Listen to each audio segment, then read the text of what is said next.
Hi guys, I'm Jane Crowfoot and I'm here to tell you that you can head over to the Starcraft website and download a free document called Getting Ready that contains all the little bits and bobs that I think you need to know before you start work on your fruit garden crochet along, which is the brand new CAL project designed by me and published by Starcraft Yarns. It starts in 2 weeks time, just 2 weeks. Getting really excited now about the prospect of you all getting crocheting on my fruit garden project. I thought that before the project starts it would be a really good idea if I made a document that talks you through a lot of the basic techniques that I think you need to know about before you start. Probably a lot of people will ignore it. They do tend to, especially when I start talking about things like tension. A lot of crocheters do the la thing, but I think that's fair enough. A lot of crocheters crochet blankets, they make little things for their home, granny squares, things that use up bits and bobs of yarn where they've never really had to think about tension, or all the little neat tricks that I think are important when producing a bigger heirloom project. I'm not being in any way derogatory about crocheters. I know that we're just so passionate about our craft that we want to just go headlong into crocheting and not think about all the slightly more complicated things. Tension isn't scary, it's usually just a question of changing your crochet hook. Nothing to do with having to think about crocheting differently or doing anything other than what you normally do. But when you're embarking on a big project, I think just being a little bit careful about the way you do your stitches, the way you look at your tension, making sure you're consistent with what you do, will just help you get a really nice, neat project that at the end you're incredibly proud of. And I can't wait to start seeing all your bits of crochet popping up on the Facebook pages and in my inbox. I hope you'll all send me pictures of what you're doing. So it's a really exciting time for me. I can't wait to see what you're all up to. If you want to head over to the Starcraft website and download that document, then I hope you will. What I'm going to do over the course of a couple of videos is just talk you through the techniques that I think, I said a couple, I'm going to talk you over some techniques now in this video that I think are important, like tension and how to get an neat even crochet technique going. Also things like what crochet hooks I tend to use, my stitch markers, all that sort of stuff. This is all covered in the document, but sometimes it's nice to actually physically see things as well. So that's what I'm going to do over the course of this video, and then every 2 weeks, every time there's a new pattern released as part of the crochet along, I'm going to show you a technique video for that as well. So this is the first video, it's the 14th of April, and the next video will go live on the 28th of April, which is the same day that the first set of patterns for the fruit garden crochet along will be shown, and will go live on the Starcraft website. The patterns will be live every 2 weeks on there. They're free to download and they will be available in UK and US terminology and in the Dutch language. The project starts pretty easy. It starts with a square that I've called Forget Me Not, which I hope you can see there. It's quite a straightforward little square, and the patterns get progressively harder. It's the way I've designed a lot of crochet alongs in the past, and I really hope that starting easy and getting harder will encourage a lot of you to get involved. Their patterns are written for 2 different yarns. I'll talk about those in a minute, and you can use the 2 different colour palettes to create 2 very different looking blankets. So yes, I want you to head over to the Starcraft website and download the Getting Ready document and read it. and take note of it. And if you want to then follow this video to see a few tips and techniques along the way, then I'd love it if you join me for the next 10-15 minutes just while I talk to you about crochet. When I made my first version of the Fruit Garden Cow crochet along, I used a yarn called Life DK as my main yarn. This is it here, Life DK, as my main yarn, with little bits of batik, which is this one, as the complementary yarn. They're both DK weight yarns, and they are both acrylic and wool mixes. The batik comes in a 50-gram ball and the Life DK comes in a 100-gram ball. As I say, they're wool acrylic mixes, and I really like the way that the wool in the yarn gives it a really nice drapey feel. You'll see that the two main colours at the middle of the blanket uses this colour we call parchment and a caramel border, and you should find all the yarn requirements in the getting ready document. In fact, they're all out there already. The yarn amounts are out there already for you to find. So once I'd made the first version, Stylecraft, it was kind of coincided with Stylecraft coming up with the new yarn, which they've called a naturals range. And the newest one, the first one they introduced into that range, is a bamboo and cotton mix that you can see here. It's called Stylecraft Naturals Bamboo and Cotton. It's 60% bamboo, 40% cotton. And I really loved the colour palette for this yarn. It's got this lovely chalkiness to it, almost like a sort of like a grey, not a grey tinge, but just really subtle colours in the range. And I decided that I really wanted to use this lovely dark blue as the main part in the middle there, and then the lighter grey blue as the border. Most yarn stockists, I think, as I said already, should have yarn kits for these, or you can go online and source DK weight yarns. Okay, so once you've chosen the yarn you want to use for your project, you've then got to make sure you've got the right hooks. For the bamboo cotton version, you're going to use a 3, a 3.5 and a 4. And for the DK weight version, you're going to use the 3.5, the 4 and the 4.5. For the bamboo cotton version, you need these 3 sizes, the smaller selection of the 4, and you will be using the 3.5 for the majority of the project. For the Life DK and batik version, you will be using these 3 hooks, and for the majority of the time you will be using the 4mm, which is this one here. The hooks that I'm showing you are the Clover and More. They're my favourite hooks actually, because they've got this lovely latex handle, which for me make the holding much easier than a straight handled hook. So they're the hooks you're going to need, depending on which project you're going to decide to make, which yarn you're going to use. The other things you're going to need are some sewing up needles, just straightforward blunt knitter's needles. You can use the bent ones if you like. I really like the bent mattress needles. So a couple of sewing needles, some stitch markers, and I tend to use the locking type that have this little like a little nappy pin, actually they are, aren't they, that have this opening at the top there that you can then just clip shut because they stay in place. So locking stitch markers, and then this is just a little ruler for measuring your all-important tension, which I'm going to talk to you about in a minute. So it's a good idea just to make sure before you launch into the project, you've got 2 weeks to make sure you get all your hooks and bits and bobs ready for when we start on the 28th of April. Okay, so in the crochet along patterns, in the Fruit Garden Cow patterns, we've made the assumption that you already know how to crochet. It's aimed at the intermediate crocheter, so it's not aimed at complete beginners, but we do make the assumption, as I just said, that you do know what you're doing.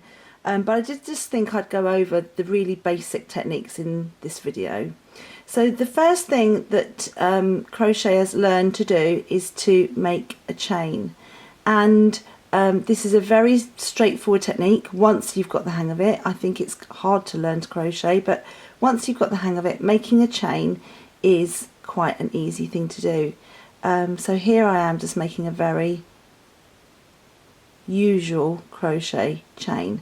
Now if you watch me do this chain, as I'm holding the yarn, the more chain that I do, I've got about 6 or 7 chain on there now, and I'm getting to the point where I'm not in control of what I'm doing. Can you see that my stitches are getting bigger as I'm crocheting?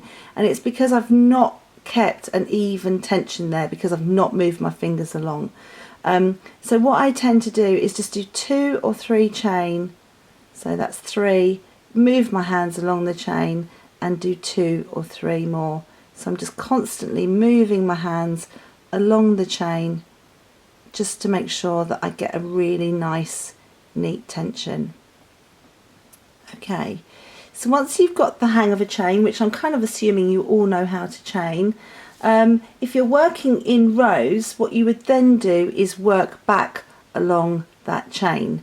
And a few of the bits in the project you will be working in rows, but you'll be working in the round, so you won't really be doing a turning row. But if I wanted to now do a turning row, what I would do is miss my turning chain and then crochet into the chain back along, and I'm doing double crochet, so I'm going into the chain, pulling a yarn through, catching the yarn and going through 2 loops. I'm just going to do about 10 of these just so you can see how I do my first row. I go into the bottom of the chain so that I've got the majority of it over my hook. So I'm just going along there, go in and catch through the 2. So I'm going into the chain, catch the yarn, draw it through, and then go through the 2 loops. In, catch through, go through 2. In, catch through, go through 2. In, catch through, go through 2. Okay, so this is double crochet, UK double crochet, which is US single crochet. Okay, I've got about 10 stitches there now.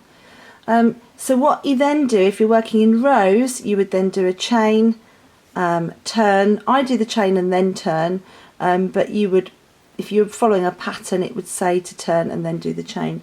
I find that doing the chain before I turn just makes it easier to see where my next stitch is when I've turned. Okay, so I'm going into the top of that chain, if you can see the chain running along the top there, and in, catch the yarn through and go through 2 loops. In, catch through and through 2. In, catch through 2. Just ignore this tail here, that's because I did a lot of chain. So I'm just doing about 12 stitches probably in double crochet. So double crochet in the stitch, catch the yarn through and then through the 2.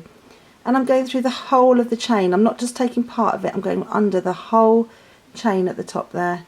So it's in and pull through, in and pull through, in, pull through and through the 2, in and through the 2. Final one is the important one that you find, in and through. Do 1 chain and turn. Can you see that by doing the chain before you turn, it makes it far clearer where my first stitch is.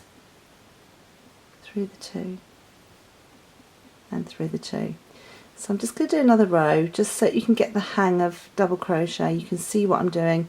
This is US single crochet, and a lot of the stitches that I've used in the crochet along, I've used mostly doubles, which is this one, US single, and trebles, which is US double, just to confuse you. The terminology is so similar, isn't it? And yet they're different stitches.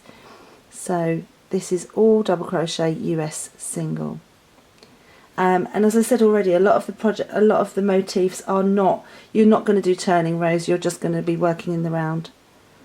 Okay, so 1 more row of doubles. So just to consolidate that this is double crochet, which is US single. And when you're working in rows, it's really easy to miss that first and last stitch, so just make sure as you're working that you can see the first and last stitches as you go along. Okay, now I'm going to do some treble crochet now, which is US double, and I haven't done it so much in this project, but in a lot of my projects what I tend to do is for a treble stitch I actually change my hook. So you can see that at the moment I'm on a 4mm, but for a UK treble, which is a US double, I would change down to a 3.5 hook because it gives you a more even tension. So this is the 3.5, and I'm just going to transfer the stitch onto there, do 3 chain, which is the height of my treble, and then flip my little bit of crochet over and start my treble crochet. So this is US double. Now what happens on treble is that your first 3 chain end up counting as your first stitch. So when I'm looking for that first place to put my hook, I'm not going to go in there because that actually belongs, look, you can see there, that belongs to that one already. So I'm going to turn and go into the second one along, catch my yarn through that stitch, catch the yarn again and go through 2 loops, catch the yarn again and go through another 2. So it's got quite a few steps to it, a treble, UK treble. Yarn around the hook, into the stitch, catch the yarn through, that's 2 steps, catch the yarn, go through 2, and catch the yarn and go through the final 2. So if we're thinking about tension, one of the places where crocheters can end up with a problem with their tension is often when they're doing this stitch, which is called a US double, a UK treble, because every step of this stitch you and I could achieve a different tension. We've got the yarn wrapping around the hook, we've got the yarn wrapping and drawing through, we've got the yarn wrapping and drawing through 2, and then again through 2. And at each stage of that stitch you and I could achieve a different tension, and it's invariably this stitch that throws people when they're looking at making sure their project matches that of the designer. So I'm just going to do a few more. I'm going to get to the end here. I've got one more to do and then I will be at the end of the row. Again, with those stitches you need to make sure you've found your first and last stitch. So I'm going to show you a couple of things to watch out for when you're doing UK treble, which is US double. As a general rule, your stitch, your US double or UK treble, should be about double the height of the US single or UK double. I think I might just stick to UK terminology from here on in, actually, because it just gets a bit confusing.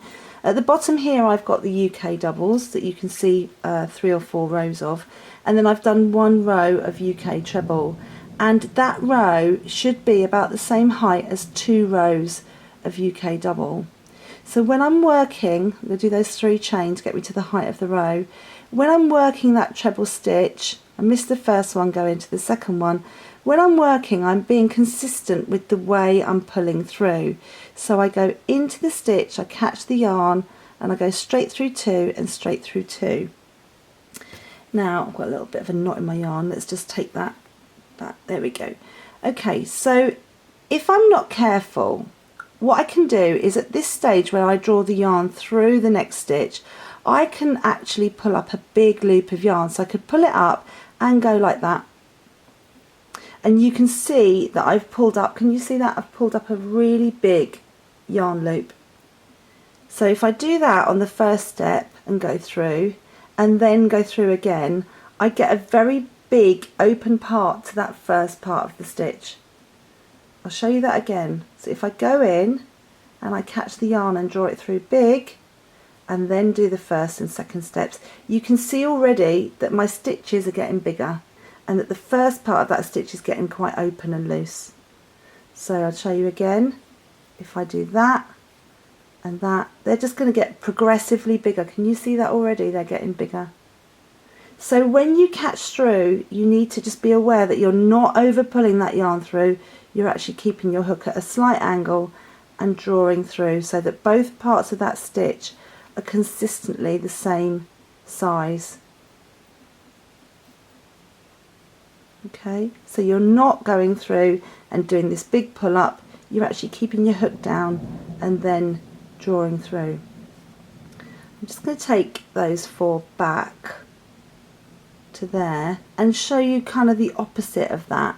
The opposite way that will give you a tight treble is actually if you don't pull through enough. So if you keep your hook really low at that point and barely draw through any yarn at all, like that, you're going to produce a much tighter little treble than I do. So you yarn around the hook through, but you keep it low, you're going to produce really tight, and you can see that already, how they've tightened up. You're going to produce really tight little trebles. Okay, so you can see that those last 3 or 4 are actually a lot tighter than my original ones. So we could have all been on the same size hook for the double and achieved the same tension, but this is the point at which it could have been thrown, and it's simply to do with the way that you draw up that yarn when you're working your treble stitches. So that's really my first tip, is just making sure that when you're working your stitches you are thinking about pulling up that yarn and not over pulling, but just getting a nice even tension.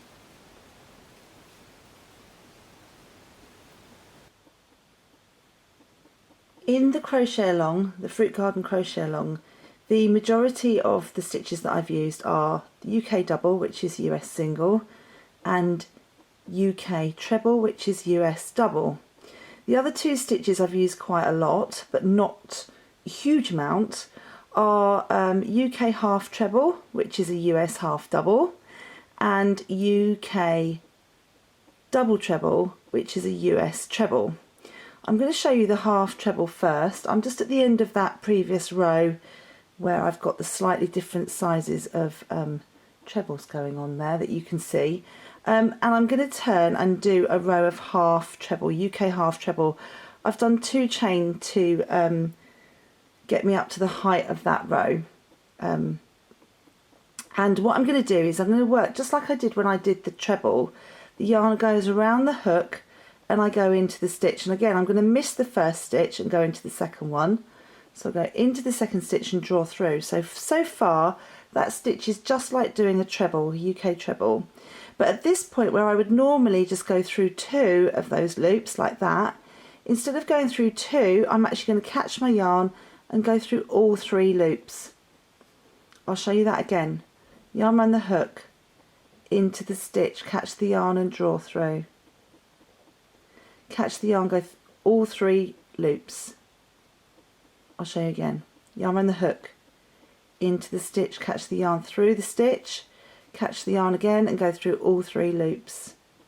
So this is a UK, oops, I've just missed that stitch. This is a UK half treble, which is a US half double.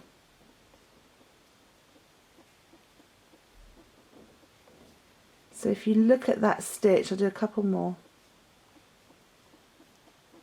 If you look at that stitch, it looks quite a lot like the double that we did before, but it's just a little bit longer, a little bit higher post. And it's a stitch that is often used as a kind of segue between stitches. It's often used between doubles and trebles to kind of get the height, especially on things like petals, where you need to build the height up from one size post to another. Okay, so that's half trebles, US half doubles. And then I'm going to do a stitch called a double treble, and for this one it would be 4 chain to get to the height of the row. So you can see already that's quite a lot of a higher post stitch than we've been doing before. So I'm going to turn that like I did on the trebles, so I can just see my first stitch, and I'm going to put my yarn around the hook twice before I start the stitch. So I've got 2 loops on my hook. Miss the first stitch, go into the second, catch the yarn through the stitch, and I've got 4 loops on my hook. Catch the yarn, go through 2 loops, catch, go through the next 2, and catch and go through the next 2. So you can see that stitch has got an extra step in it compared to the treble. Twice around the hook, double treble, into the stitch, 4 loops on the hook, catch through 2, 2 and 2, yarn on the hook into the stitch, catch through 2 and 2 and 2, yarn on the hook twice into the stitch, catch the yarn through 2 and 2 and 2, and those are double trebles, US trebles. When writing the patterns for the crochet along, I thought it was really important that we include measurements of the swatches the whole way through so that you can be sure that your tension is coming up similar to mine. So what you'll find is that in about 3 or 4 places throughout a block pattern or throughout any of the patterns, I will give you a measurement suggesting what the piece should be. So in some cases that measurement is taken at the widest point across, like the leaves here for example, and in other places it might be taken across the motif. So it might be that we did it after this aqua blue bit here or after the frilly leaves here on this bit. If you find this kind of a ruler isn't long enough, then just switch to a tape measure, but just make sure when you're measuring that you don't overstretch anything or kind of condense anything, and just measure nicely across the center point of your pieces. If at that point you find that your tension is coming up different to mine, and you'll see there actually that the blocks do come up slightly different sizes anyway, like if I lay that one on the other one, you will see that they are slightly different anyway. That's something that does just happen in the patterns, and the whole thing will fit together at the end anyway. But if you do find that your pieces are coming up a lot bigger than I suggest, then rather than make the decision to crochet looser or tighter, what you would actually do is just change your hook. So if you were supposed to be on a 4 but you find it's coming up a bit loose, then you'd go down to the 3.5. The opposite of that is if you were on the 4 and it was coming up too tight, you would go to, I've just left it over there, you would go to a 4.5, which is that one. So you'd go to a bigger hook. By changing your hook, you're far less likely to get an inconsistent tension because you'll be relaxed and you'll be working as normal without having to think about it. So that pretty much concludes my first little video about working in a good way, and a few of the little bits you need to know about getting started on this project. So I'm just going to leave you with the 2 forget-me-not motifs. I've called these forget-me-nots, even though in the end they don't really look like forget-me-nots, but that was my initial inspiration for these pieces, and these will be the blocks that are your first downloadable pattern set on the 28th of April. This is the Life DK version, and you'll see it comes up a little bit bigger than the cotton bamboo version, but they're done in exactly the same way. You're going to make this central little flower and a square motif around it. So I hope you'll look at the getting ready document, have a little think about all the bits you might need to get to the position where you can start the project on the 28th of April, which is just 2 weeks away now. And I'll look forward to seeing you back here again in a couple of weeks' time when we can finally get started on the project. In the meantime, keep safe and keep well and stay home, and I'll see you soon.